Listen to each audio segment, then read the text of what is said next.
இந்த உங்களுடன் ஸ்டாலின் திட்டம் சிஎம் வந்து ஸ்பெசிஃபிக்காக சொன்னாங்க, மக்களுக்கு நம்ம கேம்ப் நடத்துகிறோன்னு தெரியப்படுத்தணும் அப்படின்றதுக்காக தான் இந்த உங்களுடன் ஸ்டாலின் திட்டம். சிஎம் என்ன சொன்னாங்கன்னா, கேம்ப் நடத்துறதுக்கு முன்னாடியே வந்து நம்ம வாலண்டியர்ஸ் அனுப்பிச்சு வீடு வீடாக போய் இந்த இன்ஃபர்மேஷன் சொல்லிடணும். இந்த மாதிரி நம்ம சிறப்பு திட்டம் கொண்டிருக்கோம். இந்த திட்டத்தில் வந்து இந்த துறைகள் மூலமாக இத்தனை சர்வீஸ்கள் வழங்க போகுது.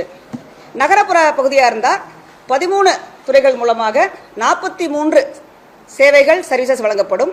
இதே இது ஊரக பகுதியாக இருந்தால் 15 துறைகள் மூலமாக 46 சர்வீசஸ் மற்றும் திட்டங்கள் வழங்கப்படும். இதுதான் வந்து இந்த டிபார்ட்மெண்ட் என்னென்னலாம் கவர் ஆகுதுன்னு சொல்லுவோம். ஸோ இதை எப்படி நம்ம ஐடென்டிஃபை பண்ணோம், எந்த துறைகள் என்ன சேவைகள் என்ன சர்வீஸ் எப்படி ஐடென்டிஃபை பண்ணோம்னா ஃபீட்பேக். ஸோ ஃபேஸ் 1 ஃபேஸ் 2ல் மக்கள் எதுக்கெல்லாம் நிறைய வர்றாங்களோ அதுக்கு சம்பந்தமான துறைகளையும் அதுக்கு சம்பந்தமான திட்டங்களையும் நாம் இந்த தடவை இன்க்ளூட் பண்ணியிருக்கோம். இந்த எல்லா ஸ்கீம்ஸ்லையும் பார்த்தீங்கன்னா பெட்டிஷன்ஸை ரிசீவ் பண்ணி நாம் துறைகளுக்கு அனுப்பி